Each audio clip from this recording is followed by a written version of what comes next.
Ladies and gentlemen, this is the Wrestle Plug YouTube channel. It's time to discuss WWE Smackdown. No 3 minutes because I'm joined by my good brother, Carl Wilkinson from Canada. So we've just watched Smackdown and I thought, why not? It would be rude not to include him on this little conversation. Carl Wilkinson, Bloodline opens the show. Then Big E comes down. He's looking very excitable as the new WWE champion. Then Finn Balor comes down. Then we get a tag match. We get Big E, Finn Balor tagging up against the Usos and beating the tag team champions, who are essentially Roman Reigns' lackeys. And then we're also going to get Bloodline versus the New Day, which in my opinion is the biggest thing they could do other than Roman Reigns and Brock Lesnar. And we're getting that on Raw next week for free. How do you feel about all of this?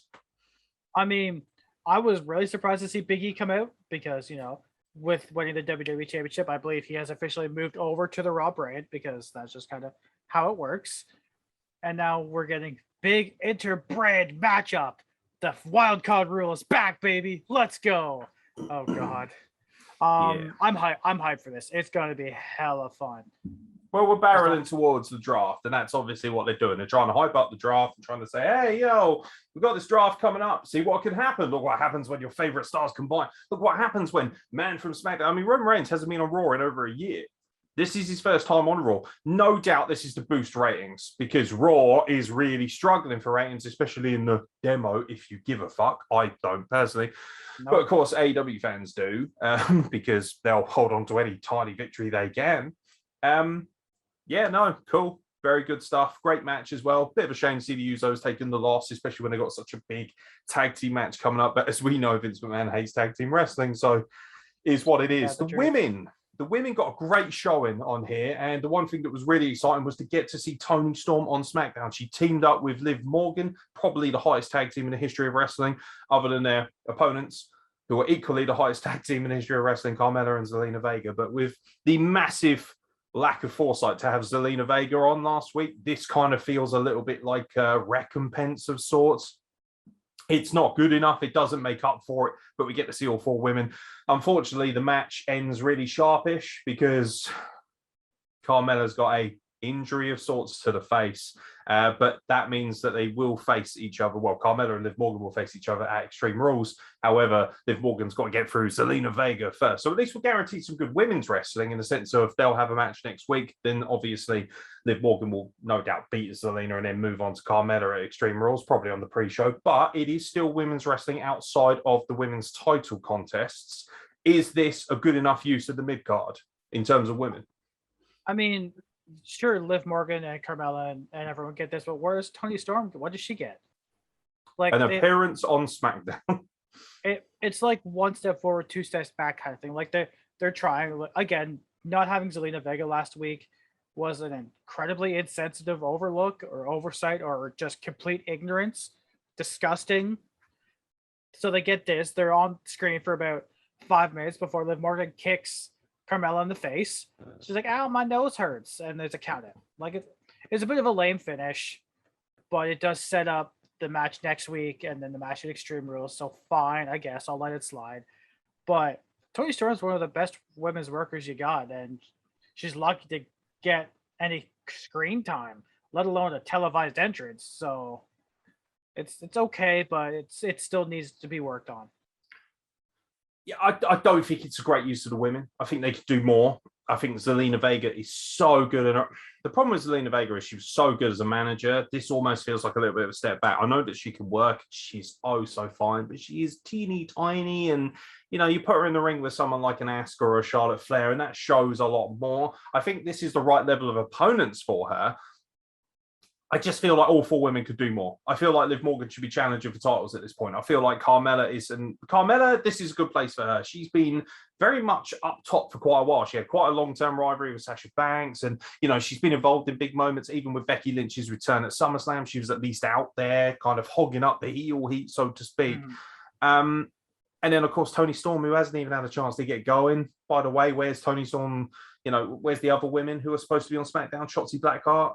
And your favourite, Tegan Nox, nowhere to be seen. Really disappointing, not being used. Don't know if there's an injury involved. I really fucking hope not, especially in terms of Tegan Nox. But I get that there's not enough room for everyone. And this is unfortunately, this is the thing. Everyone's kicking off about not having enough women's wrestling. We saw it with Naomi as well on this show. Didn't like that. I liked the segment, did not like the storyline that she got fined for insubordination when she didn't even lay a hand on Sonya Deville. That just smacks off. Let's ramp up the racism angle. Let's upset all the black community and get them all riled up, because then we can make her look like a big time face when we eventually give her just a morsel of a match. Just fucking use her. Just no stupid angles, no childish bullshit. Put Naomi out there. She should be wrestling literally every week. Put Zelina Vega out there every week. She is one of the best talkers in the entire company, so she should always be out there talking.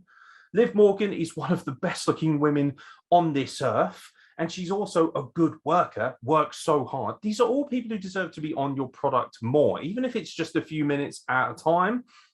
And I'll tell you what, fuck off shit like Boogs versus Bobby Roode. That has no business being on this show. I don't care about that. I don't want to watch that shit. Nobody wants to watch that crap. Anyone with a brain anyway. Boogs sucks dick. I don't care that you like him. He's rubbish. He can't work. It's lost its luster. It was fun for a bit because I just love guitar. Exactly. And like everything else on this show, things like that. There are too many novelty acts in WWE. There's too much of this. Oh, it was funny for a couple of weeks, so let's do it every week then. No, that's why people get fucking bored. Now, AEW, on the flip side, gets a novelty, and then we don't get enough of it. It's like, oh, that was good. Yeah, see him in 6 weeks on Dark. What? Like Brian Pillman, yo, he should be out here every week. Nah, stick him on Dark, stick him on Rampage, stick him on shows that, frankly, not many as people are watching. Not as many people are watching. You know, they're all semantics. They're all silly little things, but they all add up. It's an incredible display of diminishing return. Yeah, especially with Naomi. Fined for insubordination. Just put it as it is. She doesn't get used enough because she's African American. We all know that. Okay, it's not me being woke. That's just a matter of fact.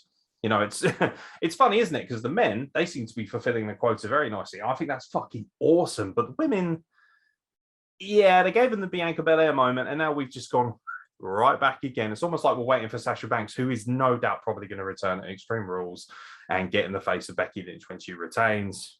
Great. Naomi deserves something more. I'm sorry, she does. The only other thing that really we should be talking about from this SmackDown that stood out for me, other than, you know, Sami Zayn beat Dominic Mysterio again, and Rey Mysterio was upset. Boo-hoo. Again, boring. SmackDown is by far and away the best show, and it gets by far and away the best ratings of any wrestling show in the world. However, its mid-card stuff is so tedious. The main event stuff, hit and miss. But I have noticed SmackDown has been closing with a lot more shenanigans and much less wrestling. Have you seen this? So again, this week, Bianca Belair's homecoming. We get to see Kane, aka the Mayor of Ducks County, which is great. And he introduces her, and he gives her the key to the city. It's a lovely moment. Hopefully it is a legitimate one and it wasn't just done for show. I'm sure they'll actually give her a legitimate one as well, but she probably was gifted it earlier in the week and they thought, we'll redo it for SmackDown. That's fine. I don't mind that. Becky Lynch comes down. She goes to give her finishing move, and of course Becky counters and hits her with that fucking atrocious rock bottom, which she's calling the manhandle slam. Manhandle slam. The stupidest thing I've ever heard. Shit. Becky Lynch, certified star. I don't even like Becky Lynch. I think she's massively overrated, but I've said on several occasions she is a star. Don't care. But she comes out, hits her with a manhandle slam, and of course, poor old Bianca Belair is somewhat left laying nursing her injury as Becky Lynch lords over her in front of her home fans and her family. And I'm sure as soon as things went off the air, they're probably still doing it now because we're only 7 minutes removed from the end of the show.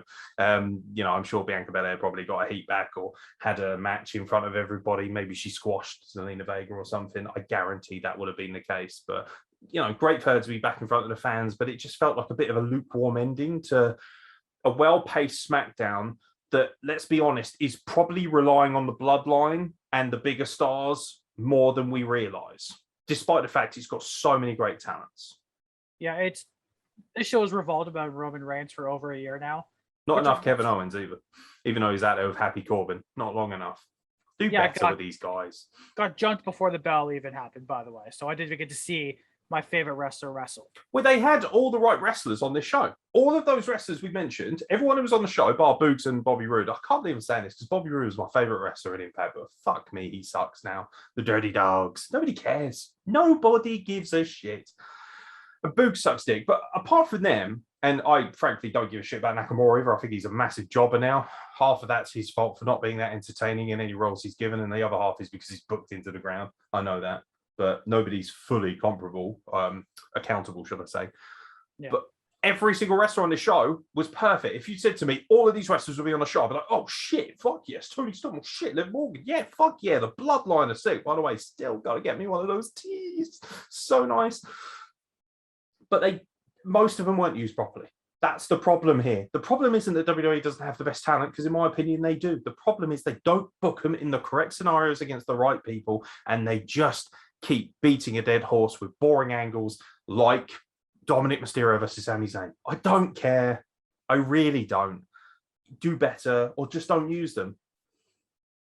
Yeah. Decent SmackDown for what it was. Decent enough watch, but it's easy to watch it when you're sitting with your mates and having a laugh, having a drink or whatever. But I just feel like it could be even better and so much more. And I felt like last week was a massive show. And they, apart from Zelina Vega not being on it, I think it was a home run of a SmackDown. This week, not so much.